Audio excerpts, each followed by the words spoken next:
नमस्कार, मी परमदास जाधव. तर आज इराण आणि इस्रायल याचा 18वा दिवस आहे. तर इस्रायलच्या या युद्धाचा 18वा दिवशी सर्वात मोठी घटना घडलेली आहे. इराणचे आधीचे supreme leader Ayatollah Ali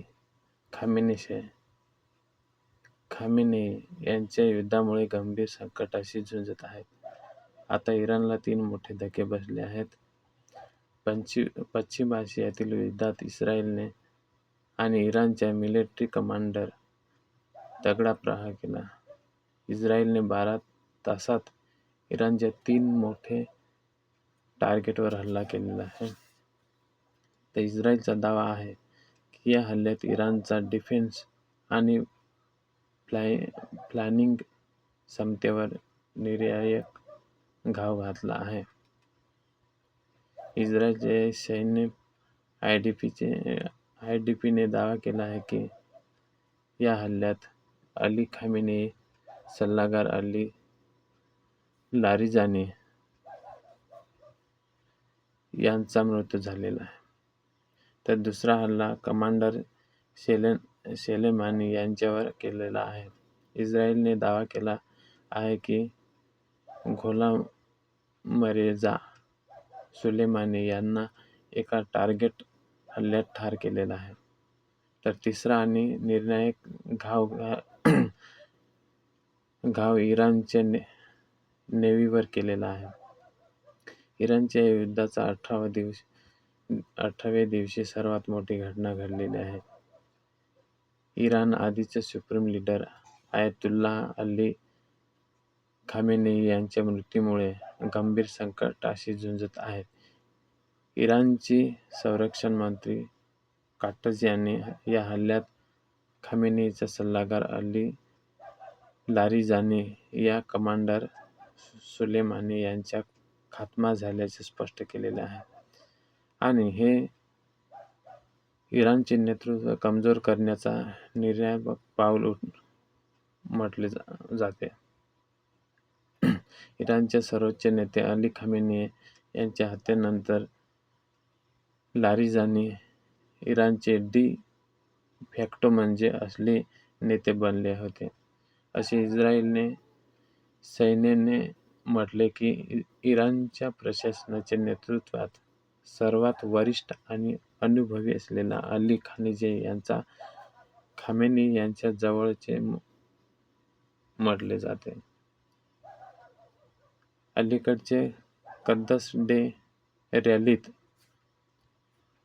Larijani यांनी उघडपणे सहभागी होत अमेरिकेच्या इस्रायलला उघड आव्हान दिलेले होते. त्यानंतर इस्रायल त्यांच्या भागावर होते. लारिजानी यांनी इराणच्या प्रशासनाचे असले नेते म्हणून आपली स्थिती मजबूत केलेली आणि इस्रायल आणि क्षेत्राशी अन्य देशांच्या विरोधात लढाईचे नेतृत्व केले होते, असे इस्रायलने म्हटले आहे. की मात्र इराणने लारिजानी यांच्या नेतृत्वाचे अधिकृतपणे दुजोरी दिलेली नाही. मात्र त्याऐवजी लारिजानी सोशल मीडियावर त्यांच्या हाताने लिहिलेला एक मेसेज शेअर केलेला आहे. त्यास काही लोकांनी त्यांचे जिवंत असल्याचा पुरावा मानला आहे.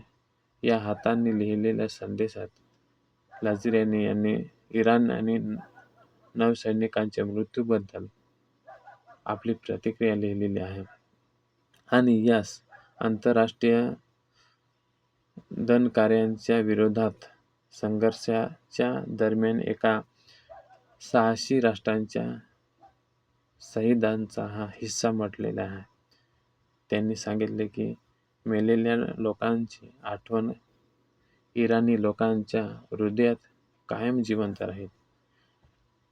गेल्या 12 तासात इस्रायलने दुसरा प्रहार बसीज कमांडर डोलामेरेच्या डोला मिर्झा सलेमानी यांच्यावर केला.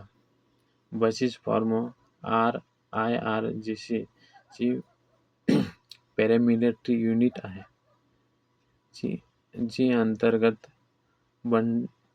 बंडाळींना ठेचण्यासाठी असते. बसिस फार्मा इराणच्या घरगुती सुरक्षेच्या मजबुतीचा आधार आहे. त्यांच्या या प्रमुखाला मारणे म्हणजे इराणच्या अंतर्गत स्थिरता मोठा हादरा मानला जात आहे. तिसरा प्रहार इराणच्या नौदलावर करण्यात आलेला आहे. इस्रायलने तेहरानच्या नव्या हल्ल्यात IRGC नेव्हीचे मुख्यालय उद्ध्वस्त केलेले आहे. इराणचे 1300हून अधिक जण ठार झालेले आहेत, तर लेबनॉनमध्ये 850 जण ठार झाले आहेत. इस्रायलच्या लेबनॉनमधील हल्ल्याने तेथील 10 लाख लोक विस्थापित झालेले आहेत. इस्रायलचे काही सैनिक अधिक लेबनॉनमध्ये घुसल्याने आता इस्रायलवर मोठ्या हल्ल्याची तयारी करत असल्याचे म्हटले आहे. असा हा इस्रायल आणि इराणचा आजचा हा 18वा दिवस. याच्यात ह्या मोठ्या 3 घडामोडी घडलेल्या आहेत, त्या तुम्हाला मी थोडक्यात सांगितल्या.